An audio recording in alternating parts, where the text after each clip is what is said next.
yo vi los cambios, yo vi las transformaciones.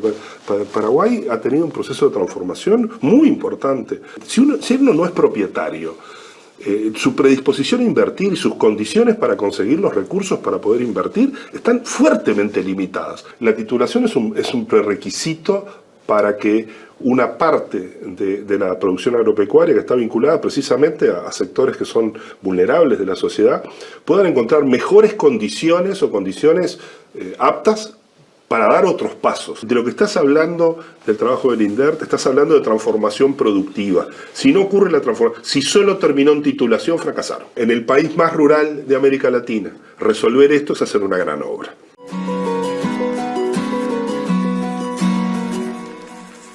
Hoy le tenemos como invitado a una personalidad, un experto muy reconocido en América Latina, con una trayectoria increíble, muy amigo de Paraguay, ha trabajado con varios gobiernos, con varios ministros de Economía, incluso con el actual presidente de la República. Cuando él fue ministro de Economía, él estuvo como asesor suyo en asuntos económicos, fue asesor también en su momento de uno de los ministros que ha tenido mayor peso en el ámbito de la reforma económica, que es el doctor Dionisio Borda. Y a mí me tocó trabajar con él en dos ámbitos importantes. En primer lugar, en el ámbito laboral, en varios temas nos ha apoyado. Y al mismo tiempo también en el campo de lo que es la investigación económica en sí. Hemos incluso llevado adelante varios proyectos juntos. Ha sido coordinador de la publicación de un libro muy instructivo que se llama Entendiendo la Economía Paraguaya, que es la versión homóloga de lo que es Entendiendo la Economía Uruguaya. Entonces llevamos adelante ese proyecto. Ese libro se lanzó hace 2 años atrás. Y un gusto poder tenerte aquí, Fernando. El gusto es mío, Francisco. Poder un poco conversar sobre todo ese gran conocimiento que tenés, que no es un conocimiento en los libros, un conocimiento en las pizarras, sino es un conocimiento en la práctica, porque estamos hablando del que fue asesor económico en su momento del presidente de la República del Uruguay, el doctor Tabaré Vázquez, y posteriormente ministro de Economía del presidente en ese entonces, el ya fallecido Pepe Mujica, ¿verdad? El querido Pepe Mujica. Bueno, con toda esa experiencia es imposible no tenerte por lo menos una gran cantidad de tiempo acá con nosotros. Voy a hacerte un poco preguntas en esta institución que es el Instituto Nacional de Desarrollo Rural de la Tierra, que básicamente lleva adelante todo lo que o se constituye en el órgano de aplicación de lo que es el Estatuto Agrario, que busca un poco una reivindicación histórica con el campesinado paraguayo, que tiene que ver con el proceso en sí que nosotros vivimos hacia finales del siglo XIX, con lo que ocurrió también en otros países en América Latina, la venta de las tierras públicas, y comienza la creación de grandes monopolios corporativos. Y bueno, eso significó la expulsión del campesinado de sus tierras. Posteriormente se reivindica eso a través de lo que llamamos hoy la reforma agraria, pero que ya está teniendo otro énfasis enfocado principalmente hacia el desarrollo rural. Y bueno, quería comenzar con una pregunta, aprovechando toda esa experiencia que hablamos, ¿verdad? Como te decía hace rato, fuiste asesor económico del doctor Tabaré Vázquez, ministro de Economía de una persona muy querida en América Latina como el gran Pepe Mujica. Y en todo ese tiempo obviamente te tocó liderar el equipo económico, ¿verdad? Donde en Uruguay la agricultura y la ganadería juegan un papel muy importante. O sea, el factor tierra es un factor muy importante, es fundamental. Entonces queríamos un poco conocer tu experiencia ya como alguien que lideró la parte económica, y donde la tierra cumplía un papel muy importante para el sector económico, a pesar de que existen otros sectores como los servicios o el caso de la industria misma. Pero si puedes contarnos un poco alguna experiencia tuya de siendo jefe del equipo económico, vamos a decir. Sí, Francisco, yo diría que a nosotros nos tocó a partir del año 2005 y hasta el año 2013, en que yo estuve vinculado a actividades de la política económica de Uruguay, justamente con un proceso de transformación muy grande que tuvo un foco nada despreciable en lo que fue una transformación de la producción agropecuaria en general. un proceso que estuvo jalonado, digamos, el contexto internacional era un contexto de valorización de las materias primas alimenticias. Uruguay es un productor natural, eficiente de alimentos, de algunas clases de alimentos, y en esa etapa el sector agropecuario cambió su anatomía completamente. Yo siempre digo, para poner una cifra. Las cifras a veces cuando uno las transmite, para los economistas quieren decir algo y para la gente quizás quiere decir menos o tienen menos contenido. Sí. Pero la hectárea de Uruguay promedio en el año 2003, 2001, 2003, antes que nosotros llegáramos al gobierno, el valor promedio era de $300 y era un sector que estaba... El sector agropecuario, un sector que estaba enfrentando dificultades financieras, se decía que estaba sobreendeudado, y si uno mira en una perspectiva, hubo cantidad de transformaciones, pero para ponerle números impactantes, el precio promedio de la misma hectárea hoy está arriba de los $4.000, y el sector agropecuario hoy no es un sector que sea vulnerable desde el punto de vista financiero, no está sobreendeudado y tiene un gran respaldo, que es la valorización de las tierras. Las tierras estaban a $300 la hectárea. Sí, señor. 10 años después llegan 20 a años 20 años después llegan a más de $4.000. Más de 4.000, y con un cambio importante en todo lo que es la eficiencia, la productividad, la transformación de la base productiva, incluso de la base de propiedad. Porque como siempre, los procesos de valorización de la tierra vienen acompañados con procesos de concentración. Claro. Pérdida de pequeños productores, de las empresas de menor tamaño son las que tuvieron más dificultades de adaptarse a ese escenario. Es un escenario de bonanza, pero los escenarios de bonanza a veces también traen consecuencias y efectos que no son siempre uno no cuenta siempre una historia de todos éxitos. Los éxitos están mezclados con otro tipo de cosas y siempre son desafíos. Pero yo diría que esos pocos números sirven para decir algo mucho más importante. Lo que ocurrió fue un cambio muy grande en la productividad del sector agropecuario.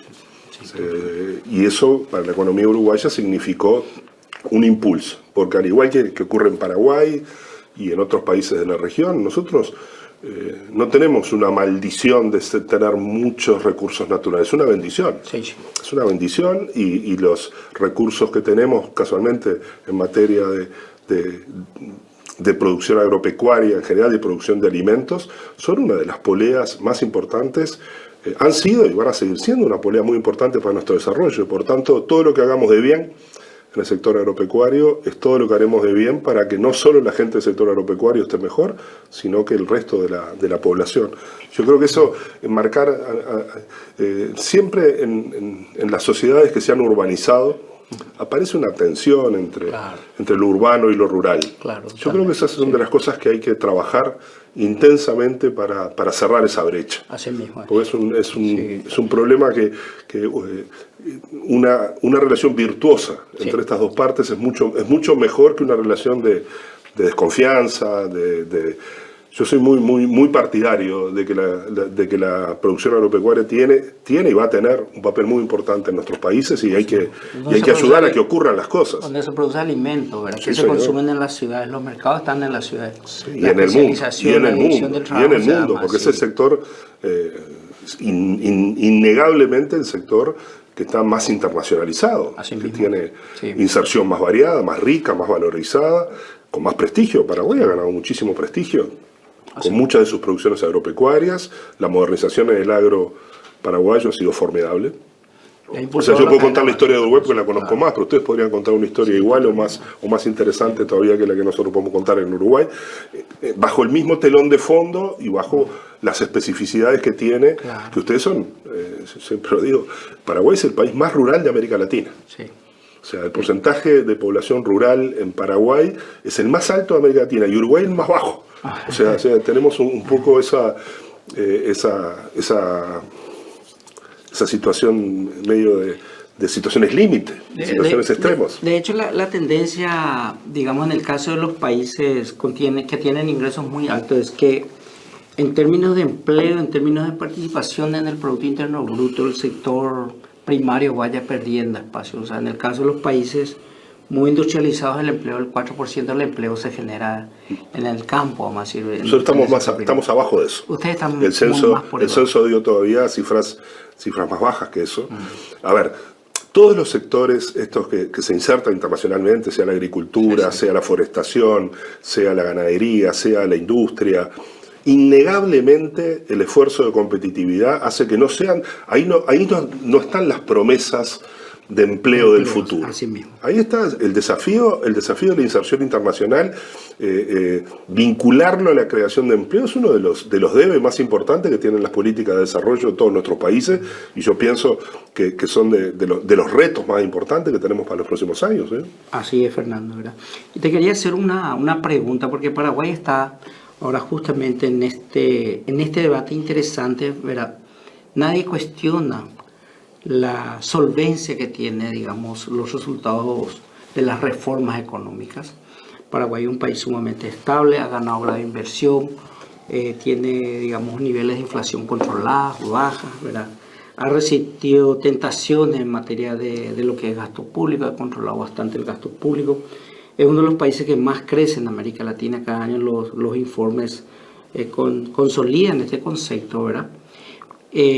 Y tenemos desafíos más en el campo de la microeconomía, que es un poco lo que estamos hablando ahora, principalmente en el ámbito de las políticas públicas, y el presidente incluso ha ordenado empezar a revisar la agenda microeconómica, porque los beneficios de esta macroeconomía tienen que llegar por igual a todos, ¿verdad? O por lo menos tienen que alcanzarles a todos, y tienen que permitir que todas las personas que busquen espacio, busquen oportunidades, lo tengan, ¿verdad?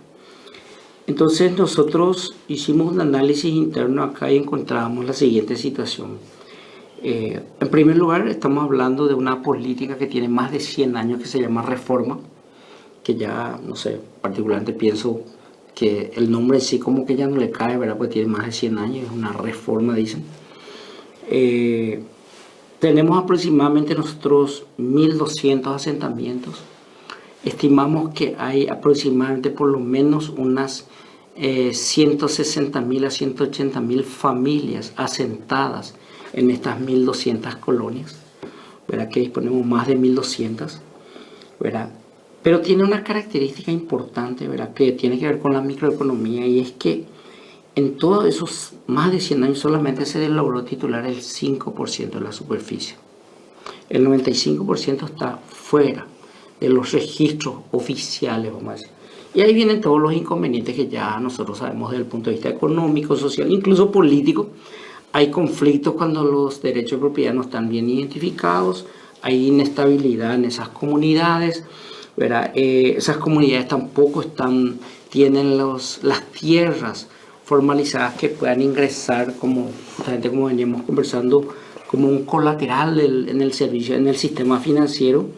Y entonces lo que nos dimos cuenta es que falta hacer ajustes en lo microeconómico.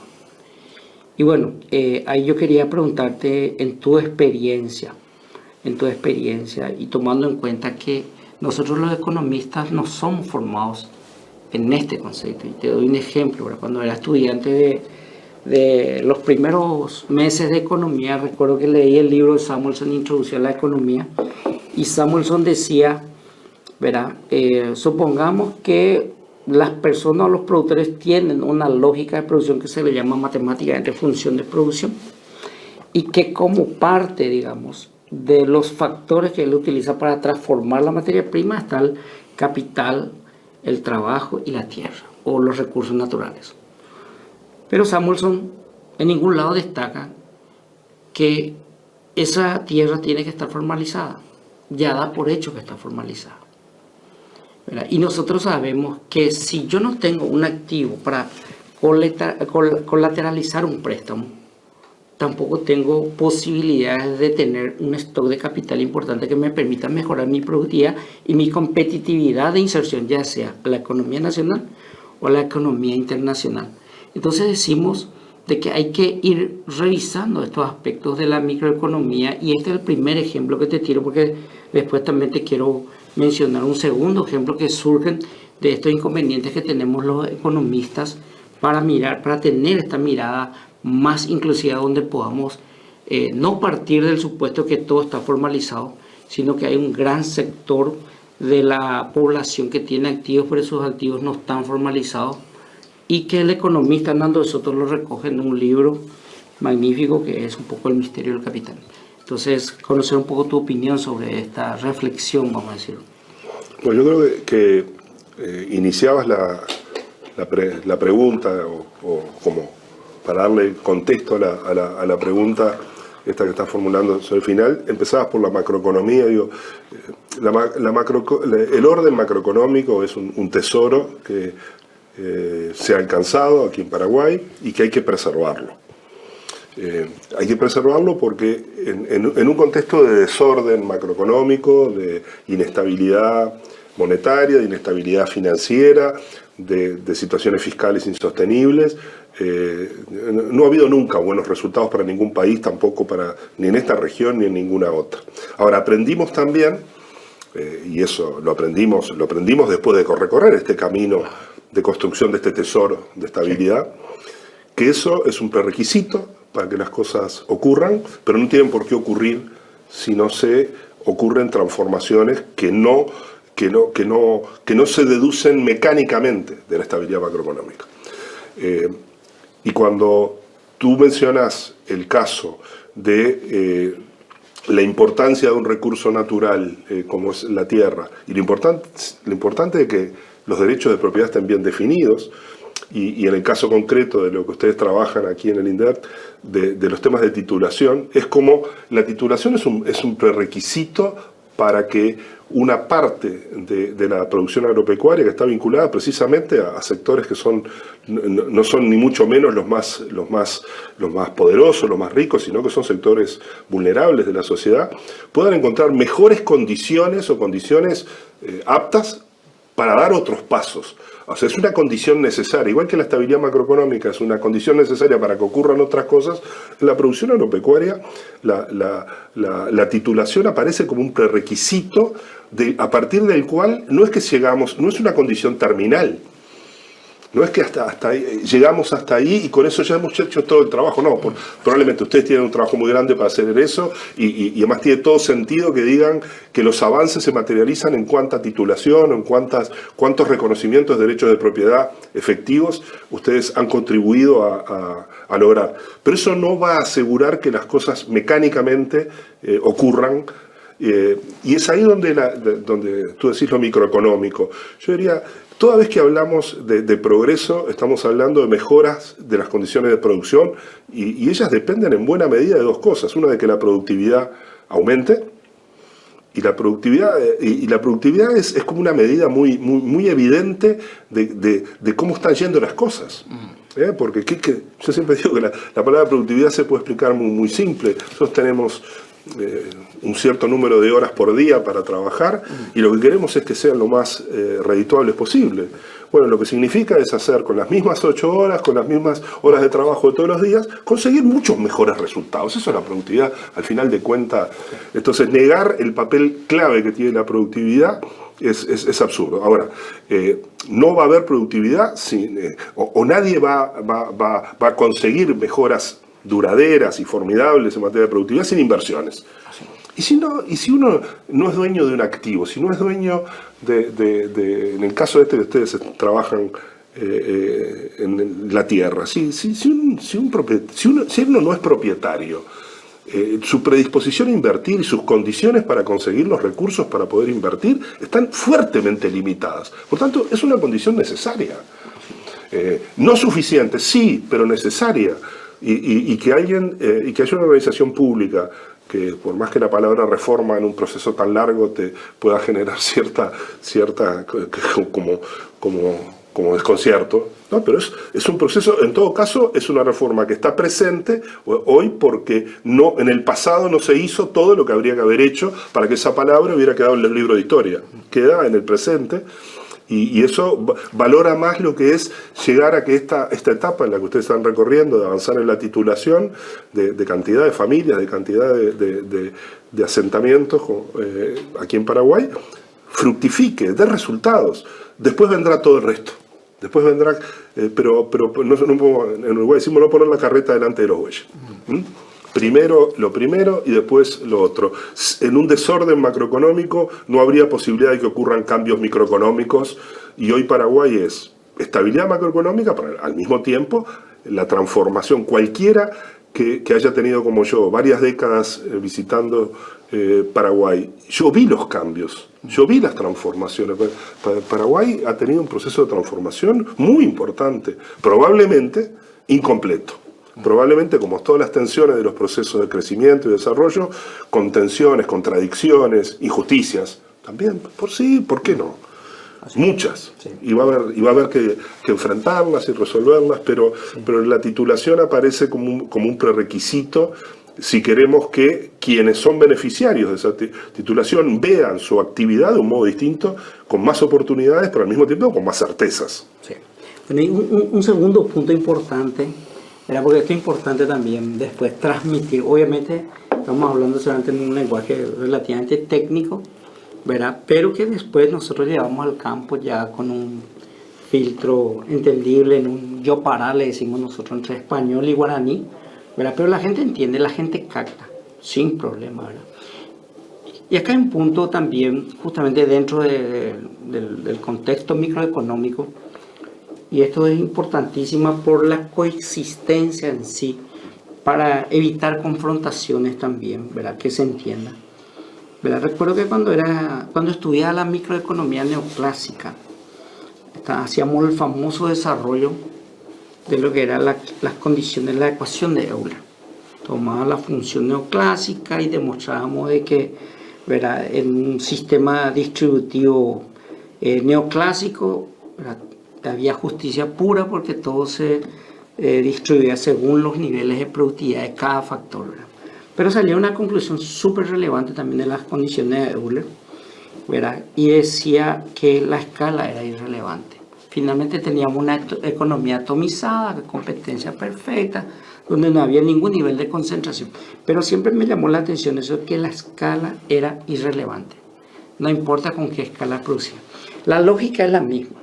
O sea, un productor con una gran extensión de tierra y un productor con una pequeña, o sea, digamos un beneficiario de la reforma agraria con 10, 15 hectáreas, ¿verdad? Ellos tienen la misma lógica de producción. O sea, él tiene una función de producción, tiene que utilizar los mismos factores de producción, capital, el trabajo, la tierra y el progreso técnico, o sea, las innovaciones que van surgiendo. Y la misma cosa le ocurre al pequeño productor. Él también, para ser competitivo en lo que va a producir, tiene que utilizar capital, tierra, ¿verdad?, trabajo y, ¿verdad?, progreso técnico. O sea, la lógica de la producción es la misma, ¿verdad? ¿Importa o no importa la escala? A ver, sería muy absurdo negar la importancia que tiene la escala. Es más, hay actividades que solo se pueden llevar adelante teniendo suficiente escala. Es bien conocido que la industria automovilística a nivel internacional ha sido un caso tradicional de que la escala importa. O sea, los más grandes, el mundo ha votado ya. Son grandes conglomerados y grandes plantas con tecnologías integradas, a veces con distribución en distintos puntos del planeta de las actividades, pero la escala es un factor claro de la capacidad de competencia en los mercados. Eso me parece sería absurdo no decirlo, y valga decir que en el sector agropecuario la escala importa. Los procesos de concentración que se dan en la producción agropecuaria tienen un fundamento. No hay que esconder el sol con la mano. Yo creo que siempre esconder el sol con la mano hace mal. El problema es el siguiente. El problema es que hay un conjunto de actividades que son las que tienen más expresión de economías de escala. Hay otro conjunto de actividades, incluso agropecuarias, en las que la escala pesa menos. Incluso hay factores de escala que pueden no ser la cantidad de tierra que tenés, sino cómo te organizás la producción, cómo se utilizan sistemas de comercialización, sistemas de acceso a tecnología, sistemas de compra de semillas. O sea, hay cantidad de aspectos que sí la escala importa, pero que se pueden resolver de múltiples maneras, no siempre exitosamente. O sea, no quiero tampoco decir esto es sencillo. No, no es sencillo, pero no es ineluctable que pequeñas unidades en el sector agropecuario no tengan nichos de mercado en los que operar competitivamente y que además no puedan resolver en común con otros productores, con otros productores que se encuentran en las mismas circunstancias, resolver los problemas de escala mejor que lo que sería el ineluctable resultado de la concentración. Entonces, ahora, esas cosas no van a ocurrir, o sea, la concentración en ausencia, en un proceso que se valoriza la producción agropecuaria, se valoriza la tierra, situación de Paraguay, de Uruguay. A falta de políticas públicas que se ocupen del problema específico de la preservación de las condiciones de competencia de las unidades más pequeñas, el proceso de concentración se las va a llevar puestas. Se las va a llevar puestas, es así. Porque eso de vuelta, yo creo que nos hace muy mal contar solo historias que terminan siempre bien. Las historias no tienen por qué terminar siempre bien. Incluso historias macroeconómicas, que uno puede contar buenos resultados, a veces los resultados que queda, con todo lo que queda por el camino, son muy importantes. O sea, basta irse cosas de países exitosos, regiones exitosas. La reconversión industrial española en los años 80 implicó situaciones en regiones enormes del norte de España, industriales, quedaron gente de aumento de tasa de desempleo, situaciones sociales extremas. Por supuesto, claro, resolver los problemas en Europa es distinto que resolverlos y con... Pero ahí me llama la atención, Fernando, y principalmente la responsabilidad en sí de los economistas, ¿verdad? Porque si sabemos este tipo de cosas, ¿verdad? Que incluso, cierto, a lo mejor no fuimos capacitados en digamos, con estos conceptos, y cuando en realidad nos capacitaron con los conceptos, y principalmente, sabes mejor que nadie, vos sos académico, la microeconomía neoclásica entró muy fuerte en casi y todos los libros que usamos nosotros son anglosajones. Era salvo de repente este lindo proyecto que impulsamos, que era entender la economía paraguaya, que era tomar los conceptos teóricos y ajustar la realidad de los países con ejemplos y todo ese tipo de cosas. Entonces, en América Latina no escribimos los libros de economía, los recibimos de los países anglosajones, donde obviamente se concentra la mayor cantidad de conocimientos, ¿verdad? O por lo menos gente que avanzan en estos conocimientos. Entonces, ¿por qué si sabemos que, por ejemplo, la escala sí importa? ¿O por qué si sabemos que los libros parten de un supuesto no realista, que es que los factores de producción ya están registrados, ¿verdad? O no se habla del problema de la registración de los factores de producción? ¿Por qué no somos capaces de transformar las realidades, vamos a decir, que imponen ustedes este desafío? Y ahí viene el otro tema. Hemos sido formados que la concentración es mala. Nuestra formación es así. Y si hay concentración, creamos agencias para, ¿verdad?, evitar la concentración. Sabemos que en la práctica hay concentración. Hay grandes unidades productivas que, claro, o sea, se pueden llamar a la noche por teléfono y concentrar gran parte del mercado. Pero el sector vulnerable, los pequeños productores, por otro lado, ¿verdad?, teniendo la posibilidad de usar una herramienta, ¿verdad?, que les permita a ellos explotar esa concentración de esfuerzo, como es el caso de un mecanismo tan solidario como el cooperativismo. Entonces, ¿por qué nos cuesta tanto hacer este tipo de reconocimientos, ¿verdad? Porque resolver los problemas de cooperación y coordinación entre agentes da muy buenos resultados, pero son difíciles de conseguir.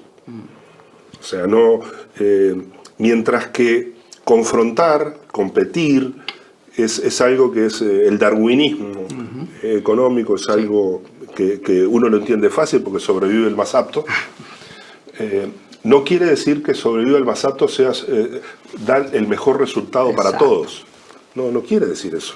Pero sí quiere decir que para conseguir resultados que no sean ineluctablemente resultantes darwinistas, tiene que haber esfuerzos de cooperación, y esos esfuerzos de cooperación requieren, obviamente, de que gente que conoce la teoría y que conoce, además tenga experiencia de terreno. Yo una de las cosas que aprendí más es que hay una enorme ventaja de tener una sólida formación profesional, académica, pero que eso no sustituye de ninguna manera el proceso de aprendizaje, que significa estar en el terreno, enfrentando los problemas tal cual son. Los problemas no están en los textos. En los textos lo que hay es un conjunto de elementos que nos ayudan a resolver problemas si los sabemos utilizar. Y si no los sabemos utilizar, no resolveremos ningún problema. Entonces, yo en ese sentido creo que hay que ser muy respetuoso respetuoso y valorar enormemente lo que es cuando buenos profesionales en cualquier disciplina, en la nuestra en particular, dan el paso para dejar la torre de marfil y bajar al terreno y ver las cosas tal cual ocurren y descubrir que hay cantidad de cosas que no están escritas mecánicamente en los libros de texto, pero que la educación que tenemos nos permite empezar a entender cosas que son distintas. Entonces, no seguir al pie de la letra. Es como, yo siempre digo, yo cocino, pero en mi casa mi señora sabe cocinar. Entonces, una cosa es hacer cosas y otra cosa es saber resolver las cosas, ¿no? Y yo creo que la diferencia entre hacer algo y saber hacerlo yo creo que es algo que no ocurre espontáneamente. Tenés que embarrarte. Sí. Tenés que ir al terreno, tenés que entender las cosas. Yo creo que siempre cuando los economistas hablan sobre temas sociales, a veces lo hablan con una cierta lejanía, cierta distancia, pero una vez que se conocen situaciones sociales extremas, las cosas cambian de sentido, o sea, se vuelven más palpables y se les ve la dimensión, la importancia, pero al mismo tiempo lo difícil que es resolver los problemas, y se acaban los inmediatismos y se acaban las respuestas mecánicas a cosas que son complejísimas. Así es. Bueno, Fernando, yo te conocí en dos épocas distintas, ¿verdad? En una época donde eras fanático de los modelos cuantitativos, ¿verdad? Era econometría pura, sos profesor de econometría, sé que era tu pasión, no sé si lo sigo siendo. Sí, a veces antes ya le da conceptos filosóficos a la econometría, ¿verdad? Porque llega un punto en donde uno encuentra incluso hasta la filosofía, como ya es el encuentro a las matemáticas también, ¿verdad? Te conocí en esa época, allá a principios del 2000, 2003, ¿verdad? Incluso siendo ministro de Economía del Uruguay. Vos te instalaste en Paraguay 15 días para dar un curso de econometría a los funcionarios del Ministerio de Hacienda, ¿verdad? Con gusto. Entonces es una cosa que a mí me llamó la atención, es una cosa valorable, increíble, tu pasión por la academia. Pero después te conocí y me dijiste algo que nunca me voy a olvidar. Nos íbamos al Chaco, te ibas a hacer una charla, porque una de las cooperativas chaqueñas pidió tu presencia. Y entonces fuimos, yo era viceministro de Industria, vos estabas siempre ya en la actividad académica y de investigación, ¿verdad? Entonces viniste a Paraguay y aprovechamos y fuimos al Chaco. Y estábamos haciendo cuentas, vos me preguntabas, bueno, ¿cuántas están las hectáreas más o menos de tierra? Y yo te decía, mira, no tengo un gran conocimiento. Me dijiste, bueno, vamos a hacer cuenta almacenero, me dijiste, que nunca falla. Te conocí ya en esa faceta, así como vos decís, que uno no solamente tiene que saber cómo se hace, sino también saber cómo hacer. Y para el saber cómo hacer, la experiencia cuenta. Y se complementa con los libros. Las dos cosas son importantes. Total. O sea, los libros son muy importantes porque es a donde queremos llegar. Yo quiero llegar a una situación donde tengamos como supuesto, supongamos que los activos están completamente regularizados. Es a donde queremos llegar. Pero tenemos que conocer la línea de base. Y desde la línea de base, siendo realista, avanzar hacia ella. Entonces te conocí un poco en esas dos facetas, por eso entiendo un poco lo que decías acá de esos conceptos. Y bueno, te agradezco mucho por transmitir esta experiencia. Te conozco también normalmente en un concepto en donde vos no querés dar opiniones porque sabemos nosotros que han fracasado las recetas, ¿verdad? Pero yo siempre asumo que sos un conocedor, no te voy a decir sos un experto conocedor de la economía paraguaya, te vas a enojar conmigo, pero sos un conocedor de la economía paraguaya, ¿verdad? Y por supuesto siempre tu opinión importa sobre cosas de lo que deberíamos hacer y dónde estamos también incluso, ¿verdad? Entonces yo quiero, ¿verdad? Comentarte que hace poco hicimos un seminario y sobre el impacto económico, social y político de la titulación de tierras. Y una de las grandes conclusiones, vino una persona muy conocedora del tema y me gustó mucho porque tuvo el enfoque práctico y decía también, no hay una linealidad del impacto. No es que yo entrego un título y ocurre esto, que la persona va y solicita un préstamo y que el préstamo está disponible. No, ¿verdad? Y es un poco lo que vos, yo creo que advertirías. Ojo, entregar el título es una condición necesaria para empezar a hablar sobre la mejora de bienestar en los hogares rurales, pero no es condición suficiente.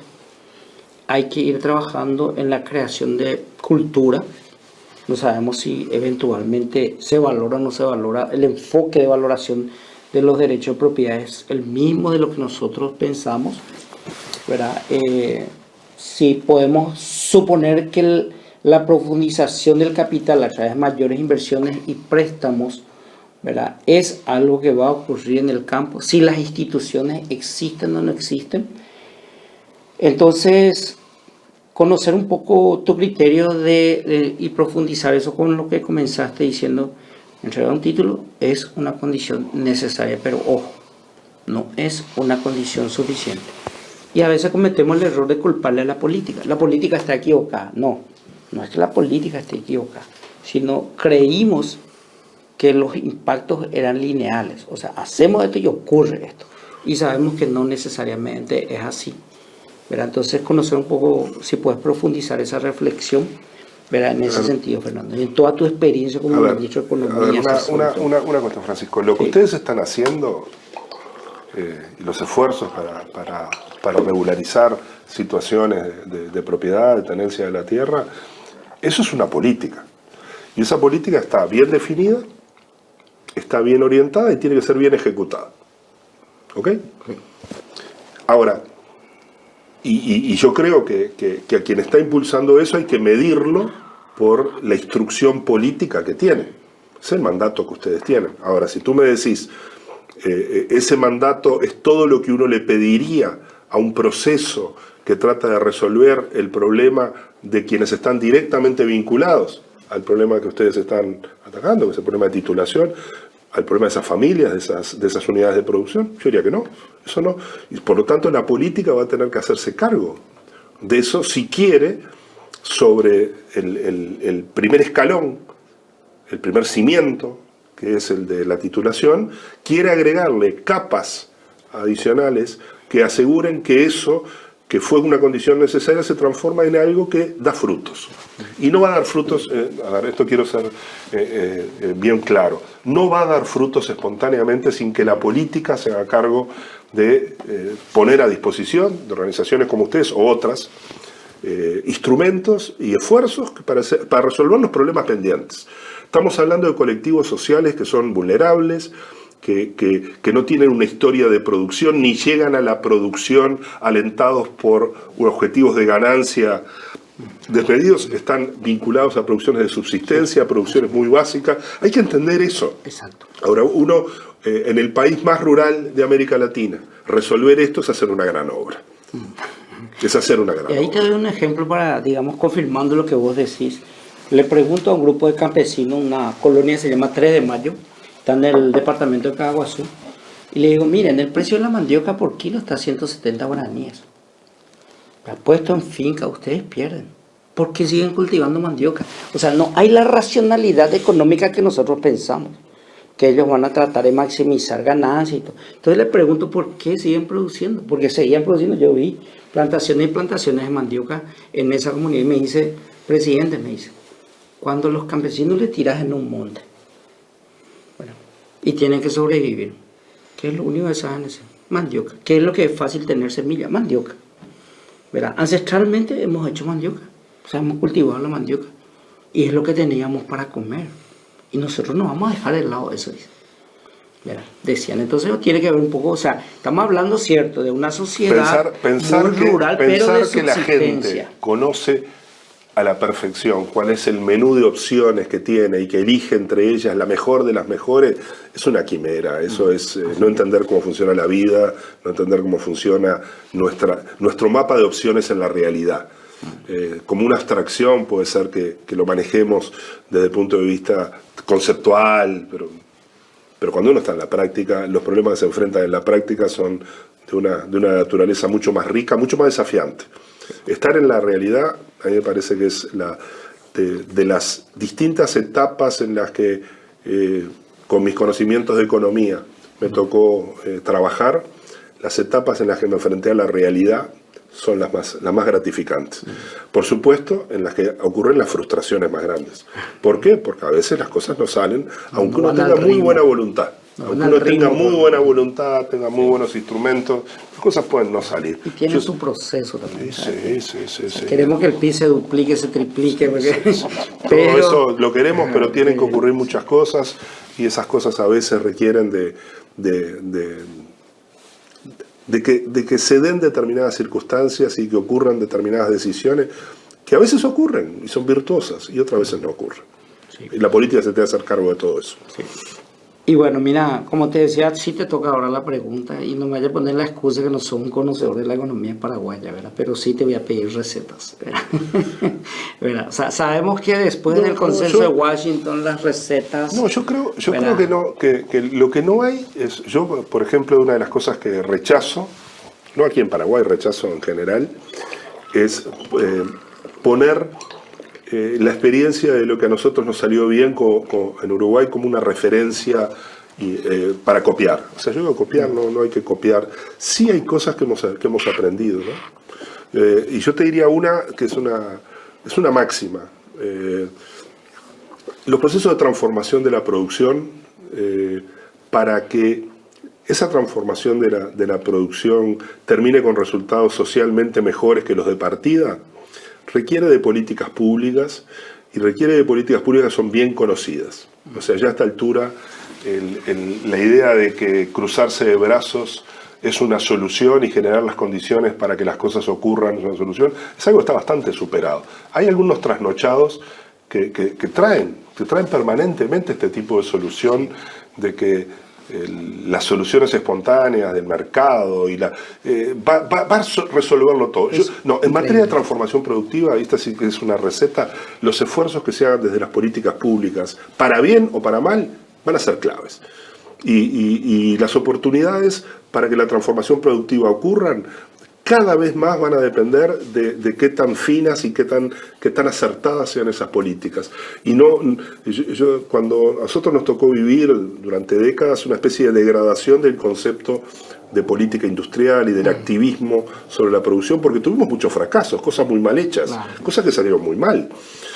Pero de ahí a negar el papel y el papel necesario que tiene que tener la política pública para resolver los problemas que ocurren en la realidad para que la transformación productiva ocurra. Y ustedes están enfrentados a eso, ustedes están enfrentados de lo que estás hablando del trabajo del INDER, te estás hablando de transformación productiva. Si no ocurre la transformación, si solo terminó en titulación, fracasaron. Exacto.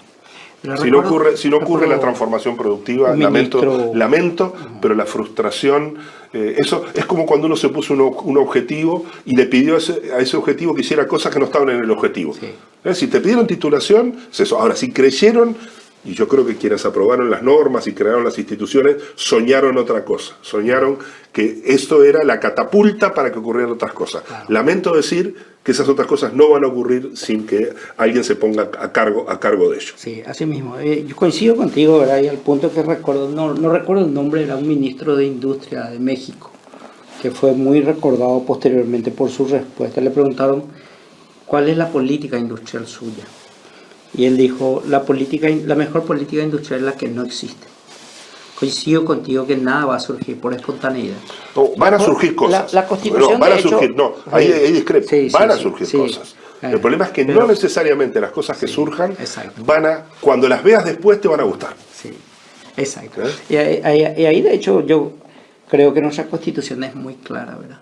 La Constitución paraguaya define que somos un Estado social de derecho, ¿verdad? Y el Estado social de derecho lo podemos entender por el modelo americano, por el modelo europeo. y es un modelo en donde no ocurren espontáneamente las cosas, Oh. sino es un modelo de solidaridad basado en un sistema de distribución que difiere un poco el modelo americano del modelo europeo, pero es de solidaridad. Sí, sí. ¿Verdad? No es de surgimiento espontáneo. ¿Verdad? Yo, campesino sin título de propiedad, voy a salir con mi esfuerzo, me alientan y me dicen, tú puedes. ¿Verdad? Sí, no, sí. créame las oportunidades y yo veo si aprovecho o no aprovecho esas oportunidades. Sí, sí. Ahí es la diferencia, ¿verdad?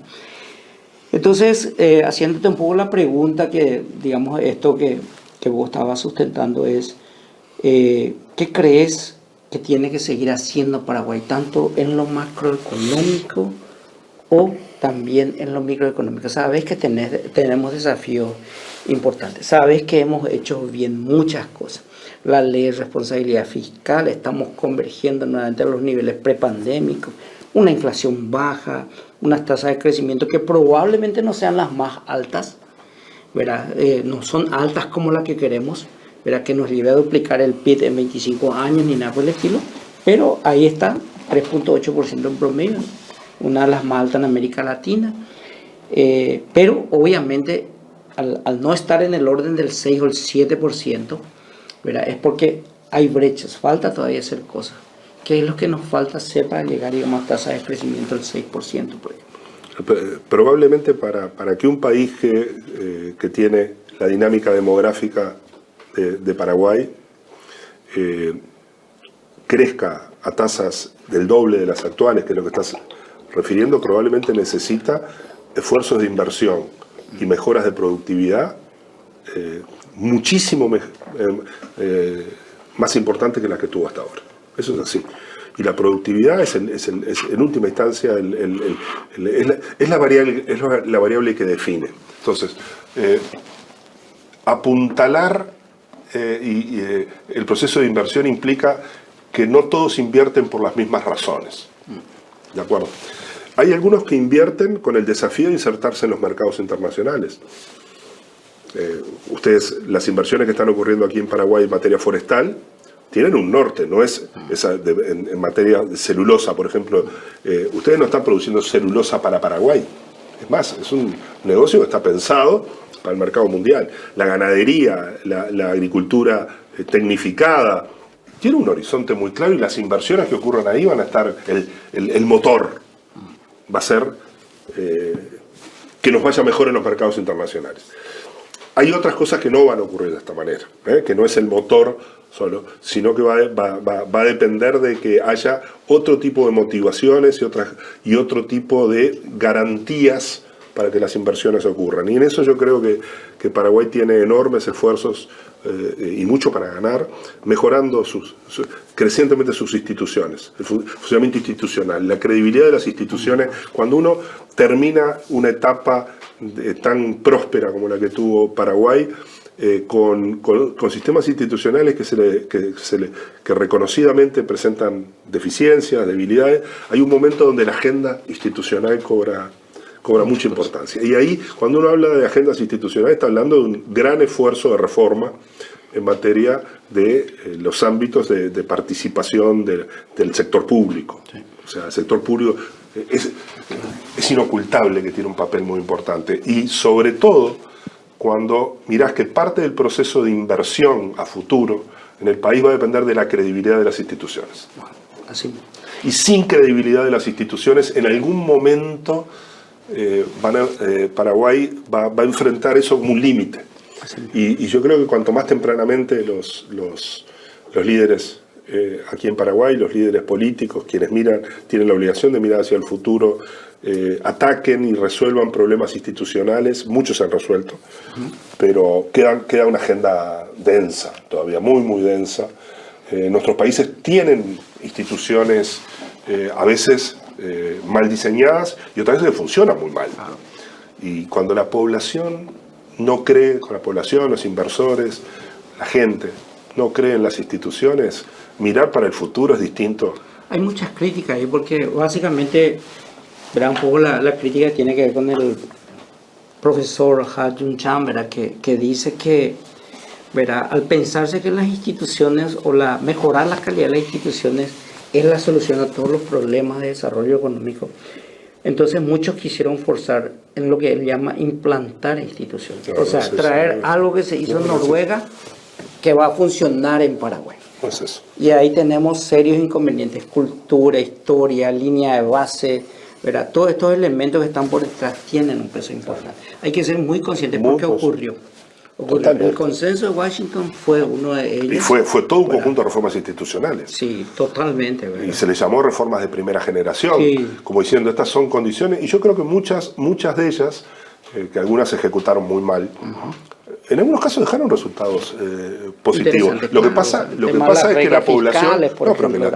Lo que pasa es que no estoy seguro que las poblaciones de los países tengan una opinión muy parecida de todas esas cosas. Sí. Terminaron todas en crisis bastante grandes y la gente no supo separar la paja del trigo en todo esto. Sí. Pero en reformas institucionales no hay recetas, pero sí tiene que haber líneas de trabajo.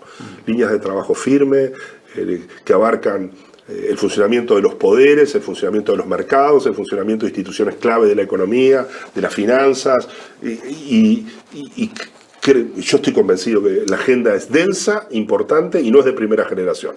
Es de generaciones más elaboradas, más sofisticadas. Tenemos enormes desafíos hacia el futuro en materia climática y ambiental.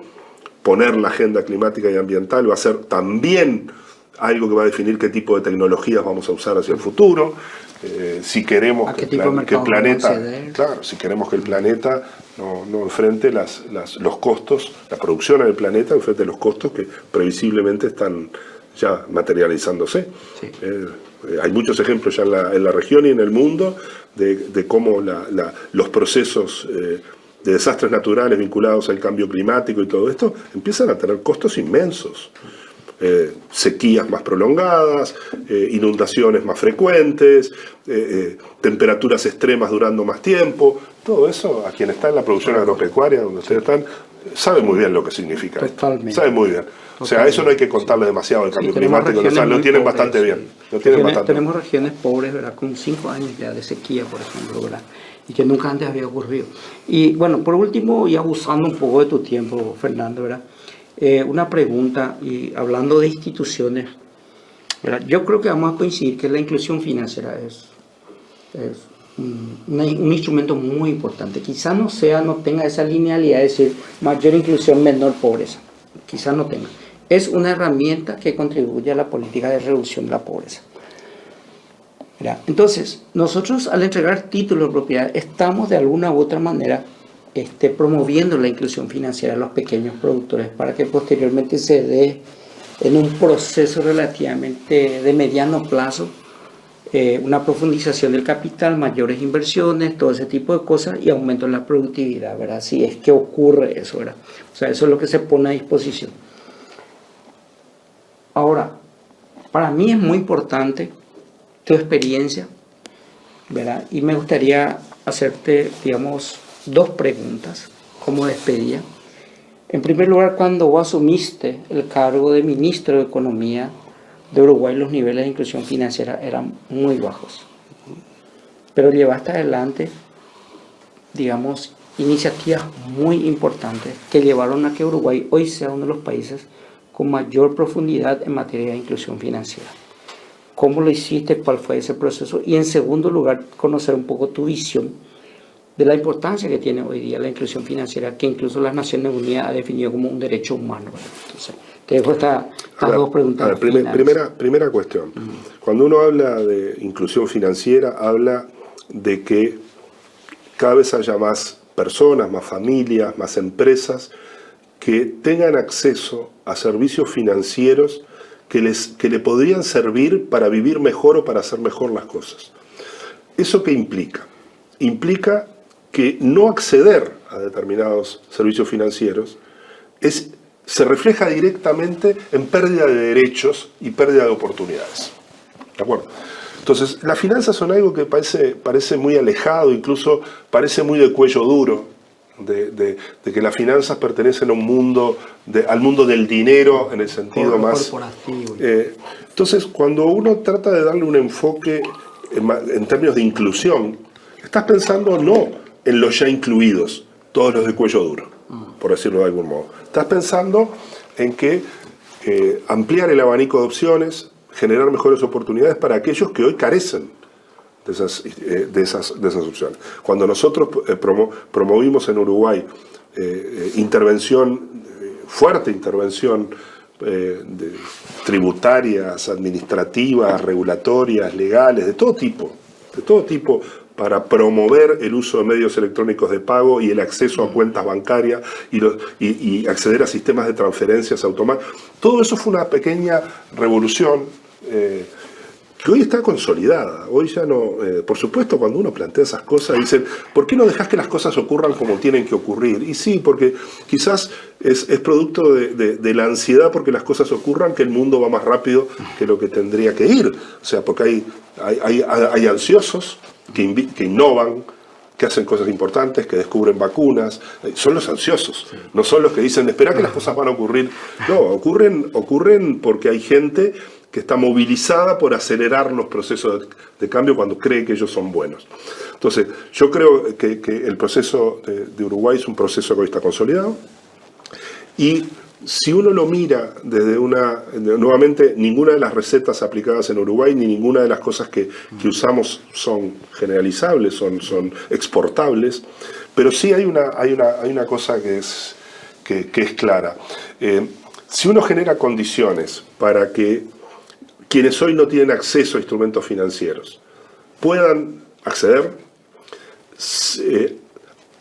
no alcanza esto no es poner sobre la mesa las oportunidades, va a haber que actuar sobre ellas, no con los mismos instrumentos que actuamos nosotros, pero va a haber que generar condiciones propicias porque esto es un problema de oferta y demanda.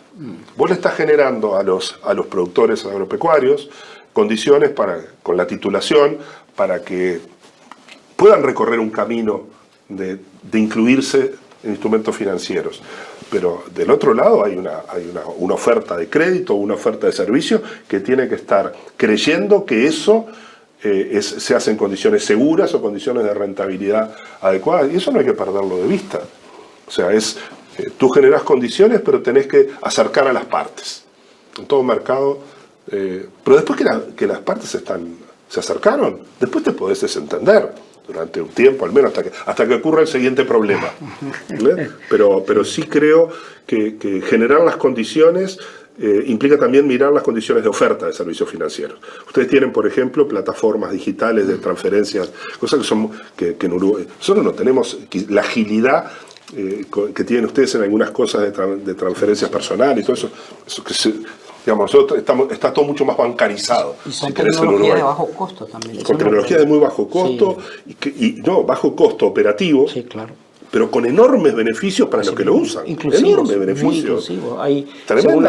Según la estadística en Paraguay hay 2 celulares por hogar. Ahora, multiplicar los beneficios que tiene esa inclusión financiera es una tarea que durante mucho tiempo requiere estímulos, requiere ocuparse del bebé. Después cuando crece, camina solo. Claro, absolutamente. Okay. Bueno, Fernando, un gusto poder,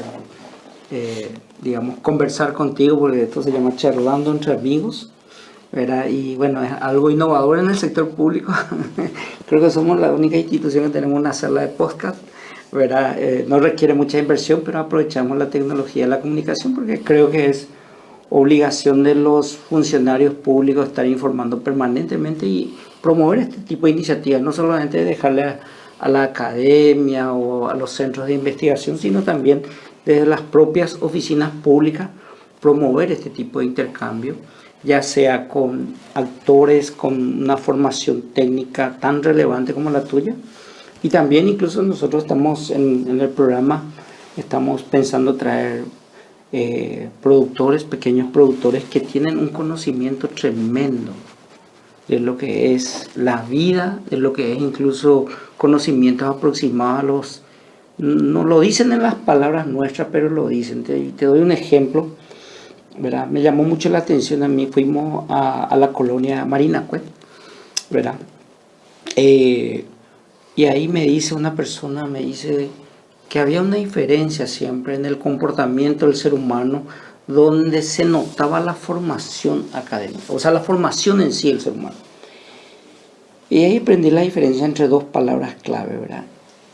El Tecomboe, que es lo que te enseñan en las escuelas, la parte técnica, ¿verdad? La parte de conocimiento, ¿verdad? Habilidades, matemáticas, todo ese tipo de lectura, y el Gecomboe.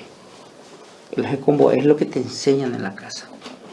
Y una persona que estaba descarrilado, que seguramente sigue descarrilado, porque a ellos les preocupaba un muchacho dentro de la comunidad, que estaba como descarrilado, ¿verdad? No tenía una cierta dirección. Ellos decían, ese es su problema en guaraní, decían, el problema de él es que él no tuvo el Gecomboe, porque sus padres tuvieron que desarraigarse, viajar al exterior, lo dejaron solo de chiquitito. Entonces esa formación que se tiene que tener en la casa no lo tuvo este joven, ¿verdad? Y se pasaba todas las tardes bebiendo y era muy informal en los trabajos, no duraban en los empleos. Entonces se aprende mucho de ellos, se aprende mucho. Yo interactúo mucho con ellos, entonces en esta sala pasan, ¿verdad? Personalidades como vos, con un conocimiento brillante académico, ¿verdad? De investigación, de, digamos, incluso de haber aportado mucho desde la política pública, y también, ¿verdad? Nuestros queridos campesinos, ¿verdad? Que también tienen mucho conocimiento y de quienes tenemos que aprender también, ¿verdad? Y que a veces los que estábamos en la Torre de Marfil de repente no veíamos esta riqueza en conocimiento, ¿verdad? Entonces te agradecemos mucho tu presencia. Ojalá que no sea la primera vez. No, la primera sí, seguro. O sea, la última, que no sea la última vez, ¿verdad? La primera entonces, seguro que es. Entonces, a partir de acá hay mucho más, Fernando, para nuestra sala, ¿verdad? Muchísimas gracias, Fernando. Gusto a usted. Gracias.